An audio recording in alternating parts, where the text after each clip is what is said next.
Muy buenas, Hola, Raquel. hola Carlos.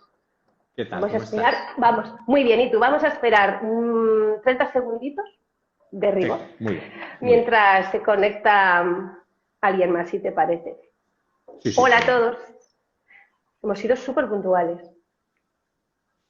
y ya hay bastante gente, sí. Pues venga, bueno, Carlos, hola a ti primero y ahora te Hola. presento, antes de nada.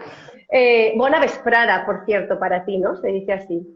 Sí, sí, correcto, correcto. Buena vesprada, buena vesprada.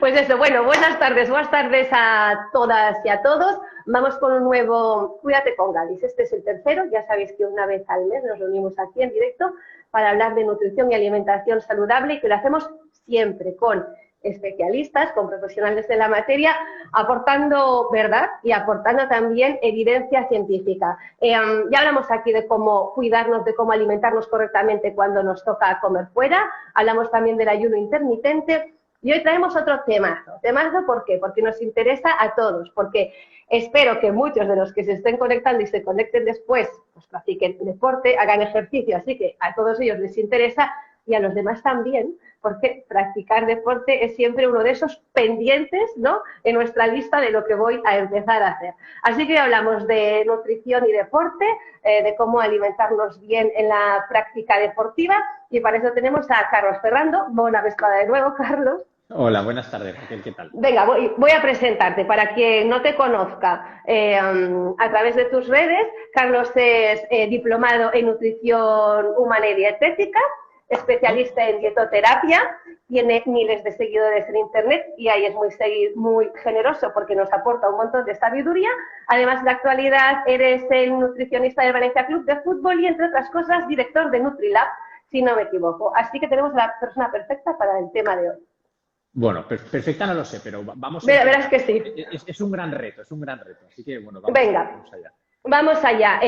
Vamos a recordar que todos los que quieran hacer alguna pregunta durante el directo, que durará aproximadamente hasta las 7:30, pueden hacerlo, por supuesto. Carlos, yo te las voy a hacer llegar. Tenemos algunas ya que nos han llegado con antelación estos días a nuestra cuenta de Gadis, pero el hielo lo voy a romper yo. Así que Muy vamos a bien. empezar por el principio de todo. De 1 a 10, ¿cuánto de importante es alimentarnos correctamente a la hora de hacer ejercicio, independientemente de que no seamos deportistas profesionales? Claro, pues a ver, es la primera diferencia que yo siempre insisto en saber un poco el contexto de la persona a la que estamos hablando y que el hecho de alimentarse correctamente para tu práctica deportiva, independientemente que seas un profesional o una persona amateur, como puedo ser yo, como puede ser tú, Raquel, es básico para conseguir diferentes objetivos, tanto a nivel de estética como a nivel de rendimiento, es decir, esta sensación de ir disminuyendo nuestra fatiga, facilitar la recuperación de un día para otro, porque además, si hablamos de la inmensa mayoría de la gente que practica deporte a nivel amateur, también tienen una condición añadida y es que van a tener trabajo, van a tener un contexto de diferentes modalidades de estrés, donde también la alimentación va a jugar un papel fundamental y clave en mejorar estos objetivos deportivos que buscamos cuando realizamos este tipo de prácticas. Entonces, ¿Hay al... por ponerle nota, yo diría que estaría entre 9 y 10, entre 9 y 10 casi Vale. seguro. Entonces, ¿hay algún tipo de indicador que nos pueda indicar, valga la redundancia, que nos estamos alimentando bien a la hora de Sí, hacer ejercicio? claro. A ver, básicamente cuando tú estás haciendo ejercicio y notes que tienes energía, que estás llegando a los objetivos que te has marcado, pues por ejemplo, si estamos preparando una carrera y notamos que la progresión y a los kilómetros que tenemos que estar corriendo es buena y cada vez más generando fases de recuperación buenas, es decir, recuperación hablando de que tú de un día para otro notas que puedes completar los entrenos con total normalidad y conforme te está demandando los entrenamientos que te están pautando. Entonces, esto es signo de que estamos haciendo o que estamos yendo por buen camino, independientemente de que podamos hacerlo mejor, pero en el momento sí que aparezca cierta sensación de fatiga, de que no puedas completar los entrenamientos, de que te notes muy pesado entrenando, sí que puede ser también indicador de que uno de los factores, como es la alimentación, está fallando en como uno de los pilares fundamentales que rodea la práctica deportiva. Vale. No sé si esta pregunta está bien formulada, pero Bueno, vamos forma a ver. parte ya como de los mitos, ¿no? Y estamos aquí también pues para derrumbar muchos mitos y alrededor de la nutrición y el deporte hay unos cuantos. ¿Hidratos, carbohidratos o proteína?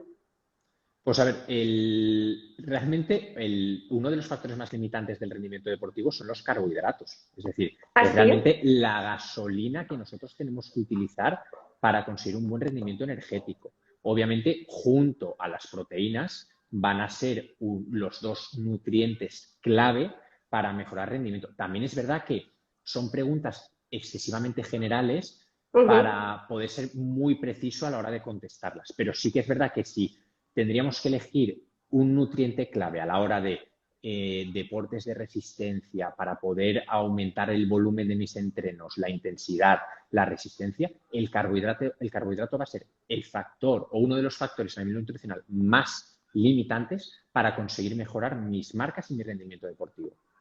Y para la gente, que hay muchísima, que busca aumentar la masa muscular, Para aumentar la masa muscular estaríamos hablando de, antes que priorizar el consumo de más carbohidratos o más proteínas o más consumo de grasas, hablaríamos de cuánta energía estoy gastando diariamente. Tendré que comer un poco por encima de este gasto que genero para poder generar un poco más de estos ladrillos que van conformando mis músculos y por lo tanto tendré que consumir de forma diferente en cada caso más cantidad de carbohidrato, una cantidad de proteína que hablaríamos entre 1,5 a 2 gramos por kilo y el resto que quede, ese ¿vale? remanente, lo utilizaremos en forma de grasas. Vale, vamos a ir con la primera pregunta de los seguidores que nos han dejado, que esto es un clásico, seguro que le has respondido un montón de veces. Para los que entrenan antes de ir a trabajar. Entrenamiento, de ir a trabajar o de lo que tengas, vaya. Sí, Para los que sí. entrenan de mañana. En ayunas, desayunados, en este caso, ¿con cuánto tiempo de antelación? Vale, vamos a diferenciar dos tipos de entrenamiento que suelen producirse en este contexto, ¿no? Por ejemplo, yo me levanto y yo hago una rutina de gimnasio y yo entreno en ayunas, porque es un ejercicio, una práctica deportiva de muchísima gente que no requiere mucho desplazamiento. Entonces, ahí sí que va a ser básico, no ese desayuno previo, porque puedes ir simplemente con un poco de agua, con un café, con una pieza de fruta, siempre y teniendo muy en cuenta la digestión que vayas a tener, pero siempre y cuando la noche anterior o el día anterior hayas generado una pequeña carga de carbohidratos para tener bastante energía para ese entrenamiento que vas a afrontar. En el caso, yo te hablo de la gente que sea muy madrugadora, la gente que entrene en el rango entre las 6, las 7, las 8, que no vas a poder levantarte una hora y media antes, porque supone levantarte a las 4 de la mañana o a las 5 de la mañana y también hay que conciliar un buen descanso para poder enlazar a ese entrenamiento. Si ya vamos a entrenar a las 9 o va a ser un entrenamiento que a lo mejor tienes series de carrera a pie o series de bicicleta, que sí que va a generar bastante intensidad y bastante recorrido a nivel de metros que tú tienes que generar en ese entrenamiento, sí que va a ser importante también lo que hayas cenado la noche anterior y en ese desayuno generar una pequeña carga de carbohidratos. Entonces, ¿qué utilizaríamos? Productos como, por ejemplo, fruta, pan con cosas, diferentes tipos de cereales donde podemos utilizar copos de maíz, avena, podemos utilizar fruta deshidratada como los dátiles, pero siempre priorizando opciones que nos den un aporte de carbohidratos para poder afrontar con energía ese entrenamiento. Sobre todo, facilitando a aquellos que nos den una digestión lo más rápida posible, porque si tú vas a desayunar y a los 45 minutos vas a entrenar y te has tomado, por ejemplo, 2 huevos con avena, con frutos secos y productos que aunque sean grasas saludables y con mucha fibra nos van a alentecer la digestión, probablemente tú vas a afrontar ese entreno y la sensación que tienes es que la comida la tienes en la garganta. Y tampoco nos va a facilitar generar un buen entrenamiento, un buen desempeño energético en ese entrenamiento. Entonces, ¿hay algún tiempo mínimo que debamos respetar entre la ingesta y el inicio de la práctica deportiva? El rango es bastante amplio porque va a depender del volumen que comas antes y de la variabilidad individual de cada persona a la hora de realizar esa digestión. A lo mejor tú y yo podemos comernos un plátano antes de entrenar y yo digerirlo en 1 hora y tú en media hora, ¿vale? Entonces, es decir, esa sensación de debería individualizarse más. Vamos a ir probando cada uno. No es lo mismo el hecho de tomarte una fruta e irte a entrenar 45 minutos después que hacerte a lo mejor un bol con avena, crema de cacahuete y algún producto más que vamos a tardar más en hacer esa digestión. Entonces, si tú vas a hacer un desayuno mucho más grande en lo que refiere a volumen, sí que deberíamos dejar pasar 1 hora y media, 2, antes de ese entrenamiento. Vale. Antes dabas muchos ejemplos de cómo aumentar esa ingesta de carbohidratos en el desayuno, pero también hacías referencia a que si vamos a entrenar en ayunas, pues esto lo hagamos en la cena. Ahí podemos tirar, claro, de la fruta, de la avena también, pero hay algo que nos apetezca más a la hora de la cena para aumentar esa ingesta de carbohidratos. Por ejemplo... Claro, por ejemplo, tenemos patata, boniato, podemos meter arroz, podemos meter mazorcas de maíz, fajitas o los típicos wraps que podemos encontrar en el súper. Y al final son opciones que, además de ayudarnos a afrontar el entrenamiento del día siguiente sin que tampoco aporten un exceso energético y por desmitificar un poco esto de, wow, es que si como un poco de arroz o de pasta por la noche es que voy a engordar un montón.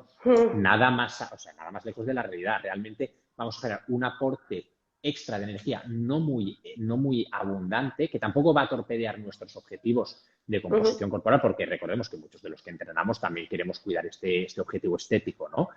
Claro. Y además nos va a reforzar este lado emocional, porque son productos que también nos van a saciar bastante, nos van a acompañar bastante en el plato y nos van a ayudar a romper bastante la monotonía de nuestros platos, además de motivarnos mucho a decir, oye, voy a cenar con algo más de carbohidratos y mañana afronto el entrenamiento con más energía y con más ganas. ¿Sí? Uy, espera, estoy aquí, Raquel, de repente ha habido un bluff, no sé qué ha pasado. Ha habido un bluff, pero estás de vuelta, que es lo importante. Vale, nada, lo último que nos contabas será que efectivamente eso nos puede ayudar a motivarnos de cara a la práctica del ejercicio del día siguiente. Esto es para lo que pasa antes de hacer ejercicio, pero sobre el después de la práctica deportiva también hay mitos. Y yo he estado un montón de veces escuchando hablar de la ventana anabólica, que es algo así como que los 30 minutos siguientes a que tú acabes el ejercicio, te puedes comer lo que te dé la gana y el cuerpo lo sigue consumiendo. ¿Esto es así? ¿Esto es un mito que hay de cierto? Porque anda que no se escucha a veces. Sí, no. Y en el gimnasio lo vemos mucho, ¿no? O la gente nada más acabar de entrenar y se va con el batido de corre, que se... Eso. ¿no? Que se le van las vitaminas, ¿no? Es como, vamos a darnos prisa con esto. A ver, realmente la fase de ventana anabólica tiene una duración de hasta 24 horas después de la práctica deportiva. Entonces, sí que es importante esa primera recuperación que generamos después del entrenamiento. No necesariamente tiene que ser nada más acabar el entrenamiento, es decir, tenemos más tiempo. Y sí que es importante que no solo lo hagamos media hora después, sino tenemos mucho más tiempo. Insisto, el recambio a nivel proteico puede ser hasta 24 horas después del entrenamiento.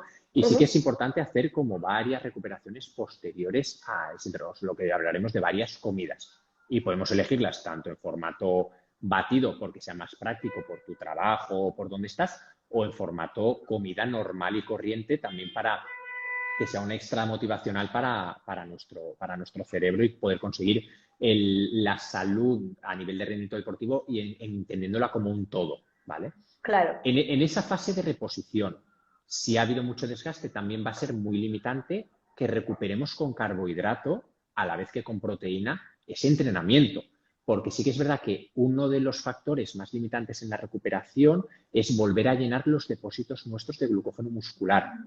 Entonces, esa fase, si tardamos mucho en hacerla y después de los entrenamientos, sobre todo de encadenar muchos entrenamientos, no introducimos carbohidratos en unos niveles adecuados, es probable que nuestro nivel de energía, a lo mejor a lo largo de la semana, veamos cómo nos vamos fatigando conforme llega el jueves, el viernes o conforme van avanzando las semanas, ¿vale?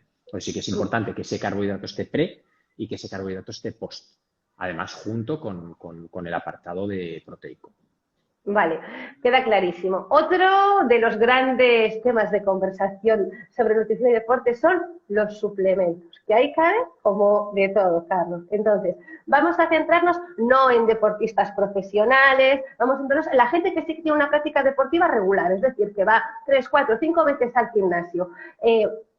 ¿Para quién estarían recomendados esos suplementos si es que en algún caso están? ¿Y qué tipo de suplementos? Los suplementos son una ayuda a comer y entrenar bien. Es decir, cuando ya... Es como el último peldaño. Pero sí que es cierto que tomar suplementos cuando son ayudas a comer y entrenar bien sin comer y entrenar bien, muchas veces puede ser que no veamos realmente el efecto ergogénico de estos productos. Dicho esto, hay suplementos que tienen un nivel de evidencia muy alto y que pueden ser de utilidad en diferentes contextos a nivel deportivo. Hablamos, en primer lugar, tenemos suplementos a nivel de carbohidratos para la gente que entrena deportes de resistencia, ¿vale? Que estaremos hablando de los que todos conocemos como geles, barritas o bebida isotónica.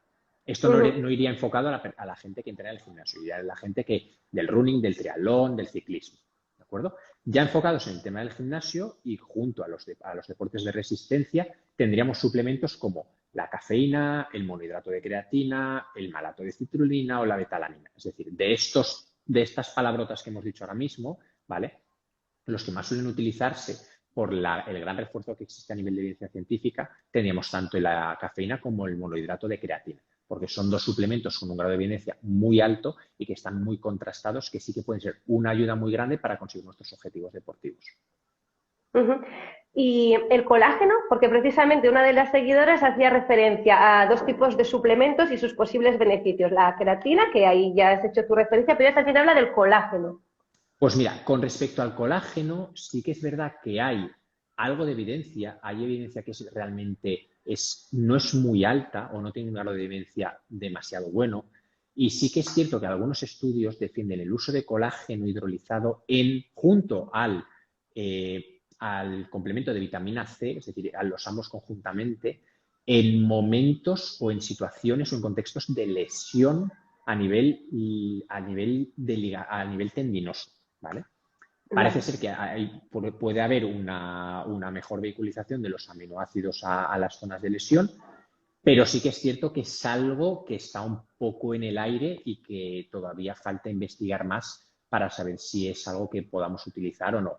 Básicamente, entonces, lo que podemos decir es que no sería un suplemento a utilizar, por lo menos de forma que sepamos que nos va a realizar algo positivo en el cuerpo. Ni negativo tampoco, pero tampoco nos va a servir. Vale. ¿Y qué pasa con las bebidas isotónicas? Hacías referencia tú a la gente que entrena en resistencia, eso, pues maratones, triatlón, pero vemos a muchísima gente que sí que se toma una bebida isotónica, pues en vez del batido nada más acabar. Los que entrenamos normal, mejor agua para hidratarnos. Sí, los que entrenamos normal, hablando del rango de 1 horita al día, con agua es más que suficiente. Cuando empleamos bebida isotónica o geles es para la gente que los fines de semana hace tiradas largas de ciclismo, que hace 3-4 horas, o hace una salida de carrera a pie de 15, de 20 kilómetros, donde los entrenamientos van a superar ya la 1 hora y media, las 2 horas. A partir de ahí ya sí que el empleo y la nutrición y la alimentación durante esos entrenamientos es clave para mejorar el rendimiento energético tuyo en ese entrenamiento y para que tengas gasolina durante esa salida. Entonces, ahí sí que vas a cobrar especial relevancia. Pero en contextos de 1 hora de entrenamiento no debería ser algo que abusemos de este tipo de productos, más que nada porque también nos van a aportar energía y en ese rango de 1 hora, con lo que hemos hecho antes y lo que hagamos después, va a ser más que suficiente. Vale, el otro día veía en tu perfil de Instagram, tú sueles comparar muchas veces dos tipos de alimentos, ¿no? Y uno de los últimos era una publicación en la que comparabas las barritas proteicas con una pulga de lomo. Y me pareció súper interesante. ¿Qué tiene de bueno y qué tiene de bueno el otro? Porque tú realmente tampoco te decantas, nos dejas la información ahí para que luego cada uno procese, ¿no? ¿Cuál es lo más adecuado según su perfil? Correcto, a ver, no me decanto, de hecho lo comento mucho en las publicaciones y siempre que hacéis con el slide así, siempre pongo los gráficos. Pros y contras de cada uno, porque no pienso ni que uno sea mejor ni que otro sea peor, sino que las dos opciones están y es verdad que cada vez tenemos mucha más oferta de este tipo de productos y que simplemente un poco la reflexión es que los utilicemos con cabeza y sabiendo toda la información que tenemos. Entonces, con respecto a las barritas de proteínas, si las consumes creyendo que es un producto que te va a adelgazar o que no te va a aportar mucha energía, estás equivocado. Estos son productos que tienen, por eso lo comparé con una pulga de lomo, porque tiene un poco más de energía a nivel de medias de barritas de proteínas que una pulga de lomo. La pulga de lomo muchas veces no la comemos por esa sensación de, ostras, es que es pan, es que esto no es de dieta, no me va a ayudar a adelgazar.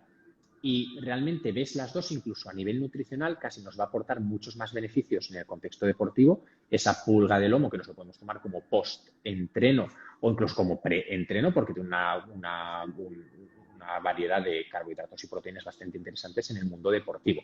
Y yo veo aquí mucho en consulta, en la clínica, gente que de repente dice, no, pues voy a tomarme una barrita de proteína así a mitad tarde porque, bueno, como es algo que no engorda, y dices, bueno, pues al final es como si te estuvieras tomando... Es decir, no haríamos este símil pensando en, bueno, voy a tomarme una pulga de lomo porque no pasa nada. ¿No? Es como Desde que luego que no. una cosa genera como diciendo, wow, estás loco, ¿cómo vas a tomarte un poco de pan con cosas? Si esto es muy malo y en cambio barritas de proteína, tómate las que quieras. Es decir, tendemos mucho a hacer estos reduccionismos y de ahí el hecho de que empiece yo a comparar diferentes tipos de productos para aportar un poquito más de objetividad. No es otra cosa realmente. Vale, vamos a hablar de perder peso. Aquí dejamos muy claro que lo que hablamos es de alimentación saludable, de salud y de bienestar, pero es cierto que adelgazar es uno de los motivos por los que la gente practica ejercicio. Y aquí otro gran mito. A ver, Carlos, ¿sudar adelgaza? Bueno, sudar te hace perder agua, sales minerales y poco más. Realmente el hecho de sudar simplemente lo que estás haciendo es eliminar agua del cuerpo que en el momento que vuelvas a rehidratarte vas a volver a tu peso normal. Yo veo a mucha gente de gimnasio que acaba de pegarse una paliza en la bici o una clase de spinning y se pesa y dice, wow, he perdido como kilo y me dices, bueno, pues ahora luego te empiezas a beber, vas a volver a recuperar ese peso perdido. Entonces, bueno, sudar no adelgaza, lo que adelgaza es la cantidad de oxidación o a nivel la energía que vas consumiendo durante el entrenamiento. Por eso siempre se hace también referencia a pues, entrenamientos de mayor intensidad, de estos los famosos hits del confinamiento, ¿no? De estos directos que se hacían y demás. Esto de que te hace tener como más calor, el efecto térmico que te produce ese entrenamiento, sí que es verdad que va a elevar el gasto calórico que vas a producir en ese entrenamiento, pero independientemente de que te haga sudar o no. No, o sea, vale. no siempre es un signo de que el entrenamiento haya sido, que haya generado más o menos gasto. Muy importante en esto es el efecto suma, ¿no? Correcto, sí. Cuéntanos qué es. Y luego el efecto suma es esto de, en redes sociales vamos viendo de el aguacate es sano, el pan de centeno es sano, el salmón también, el huevo también y unas semillitas y un poco de fruto seco. Hacemos una tostada que nos aporta 900 calorías, eres súper sano, pero no consigues muchas veces este objetivo que te propones a la hora de mejorar tu composición corporal. Y no es por negar eso, ni mucho menos, es simplemente que de hecho esta tarde lo estaba hablando con un chico y era... yo era de estos, de los que amalgamaba productos sanos en mi comida del día a día, pero sin medir cuánto. Y ha sido empezar a medir cuánto, manteniendo una calidad nutricional muy alta y ver cómo sus objetivos se van cumpliendo con total normalidad y sin hacer ni buenos ni malos, sino que todo en nuestro contexto pueda estar. Vale, queda claro. Hemos hablado mucho de nosotros, quiero decir, nosotros adultos, jóvenes adultos en general, pero yo quería aprovechar ahora para hablar de los niños, porque a nuestros hijos, a nuestras hijas, les inculcamos la práctica deportiva. Y también deberíamos pensar qué y cuándo deberían merendar ellos antes de esa práctica deportiva, porque al final hay muchos que van a extraescolares deportivas ya 4 o 5 días a la semana. ¿Qué nos recomiendas tú para ellos y para ellas? Pues a ver, yo ahí sí que tiraría más por las meriendas más tradicionales de los niños. Sí que es verdad que yo en los niños no veo que por el hecho de tener 4 o 5 extraescolares los padres deban pensar que hacen demasiado deporte o demasiada actividad física. Es algo normal porque hoy en día los niños se mueven menos que un gato de escayola. ¿Vale? Es decir, y menos mal, ¿no? Menos mal que van 4 o 5 días. Menos mal. Yo recuerdo, bueno, yo tampoco me considero excesivamente mayor, pero yo recuerdo salir del colegio e irme a jugar toda la tarde a fútbol, al parque, a lo que fuera, cosa que ahora pues me da mucha pena, pero no ocurre. Ahora ves a los niños en patinete eléctrico de un sitio para otro, con lo cual el sedentarismo está aumentando mucho. Creo que no debería poner el foco en aumentar la ingesta en un niño que esté sano, con una composición corporal normal y por lo tanto creo que su merienda debería ser, pues puede ser un lácteo, frutos secos, yogur con algún cereal, algo de pan con cosas, básicamente con meriendas tradicionales del día a día, sin irnos más allá de tener que empezar a los niños a que coman cosas. Creo que el mensaje sería que los niños deberían moverse más. Muy bien, recibido. Y ahora te voy a hacer una pregunta que a lo mejor no quieres responder, porque esta nos la han enviado también y tiene mucho que ver con tu faceta como nutricionista en el Valencia Club de Fútbol. Y yo no sé si este tipo de información la reveláis o no, pero nos pregunta, ¿qué cargos de HCl, hidratos de carbono, hacen antes del partido y con cuánto tiempo de antelación hacen su última ingesta? Aquí quieren saber algo como muy concreto de este tipo de Bueno, deportistas. pues ya lo has dicho tú, que es algo que, bueno, pues básicamente sí que es verdad que se siguen un poco las líneas que hay a nivel de ciencia, que no creo que seamos nosotros muy diferentes a cómo lo hagan el resto de clubes, no solo en España, sino en el resto porque creo que todos los nutricionistas que nos dedicamos al mundo del fútbol o a nivel deportivo seguimos un poco los mismos estudios a nivel de cargas de carbohidratos previos y demás. Lo que pasa es que es algo, pues bueno, que prefiero reservármelo para mi trabajo y ya está. Pero ya te digo que no hay nada diferente que puedan hacer otros deportistas. Vale, esto seguro que me lo vas a contar, aunque es personal, y con esto vamos a ir acabando. ¿Mañana vas a entrenar? Mañana, claro que sí. Bueno, Sí, pues. si la almohada me lo permite, sí, pero claro que sí, Vale. claro que sí. Entonces, ¿qué vas a cenar hoy? Que te queremos copiar. Pues mira, hoy creo que, porque yo soy muy fan, me he hecho hace poco muy fan de hacerme sopa de repollo, porque he descubierto que en la Ajá. sopa de repollo tengo, no sé, es algo que he descubierto y me ha gustado mucho porque creo que es algo bastante sencillo, que el repollo Ujú. te imita muy bien el tema de estar masticando y que es una verdura bastante neutra a nivel de sabor. Creo que voy a hacerlo con unas albóndigas que he comprado y probablemente meta algo de patata y algo de fruta para el entrenamiento de mañana. Pero me ¿Cómo refiero que algo bastante normal. Tampoco era nada muy sorprendente. Lo siento, lo siento. No, no, ¿cómo se hace la sopa de repollo? Yo te quiero Pues mira, la copiar. sopa de repollo es porque he aprovechado que mi madre esta semana pasada hizo caldo. Bueno, aquí en Valencia es puchero o a lo Ujú. mejor en otras zonas de España sería cocido. Y yo con ese caldo lo que hago es corto el repollo en plan en juliana, lo pongo dentro del Ujú. caldo una vez esté hirviendo durante 15-20 minutos, cuando ya ha cogido un Vale. poco de textura y está un poco más blando. Meto las albóndigas dentro, entonces se hace como una sopa con todo dentro. A mí me gusta poner un poco de picante y entonces eso es lo que me meten en el plato y añadir un poco de patata o boniato, todavía no lo tengo muy claro y alguna fruta caerá seguro. Vale, pues necesitamos un Reels de ese caldo de repollo. La subiré, la En subiré. serio, oye, a lo mejor a partir de aquí el repollo se convierte en un superalimento y en Yo esa ya montaña te, de el aguacate, la avena, la chata, y llegamos al repollo. Bueno, si llegamos al repollo, del repollo podéis poner lo que quiera, porque realmente a nivel calórico, vamos, podemos comernos kilos y kilos, que no va a ser una gran preocupación en la sociedad actual. Pero sí que es verdad que el repollo da una oportunidad porque salteado en sopa o incluso en ensalada en crudo es un producto interesante a nivel de sabor. Vale. Se nos acaba el tiempo, pero ha sido un placer, Carlos. Hemos aprendido un montón, ha sido fantástico poder contar contigo Bueno, esta tarde en Cuídate con Gaby. Muchas gracias por me lo estar he con pasado muy nosotros. bien, Raquel. Gracias. Gracias, hemos aprendido un montón. Gracias, hasta la Venga, próxima. hasta Gracias. luego. Y a los demás os recuerdo que mañana está ya en este perfil de Gadis en directo para que lo veáis, si os ha gustado, se lo comentéis a los demás que lo puedan ver y aprender todo esto que nos ha contado Carlos, que el mes que viene tendremos otro Cuídate con Gadis, que si alguien tiene alguna sugerencia, que nos la haga llegar, que por supuesto la tendremos muy en cuenta y que entrenéis bien y os alimentéis mejor. Chao, hasta la próxima. Hasta luego. Chao.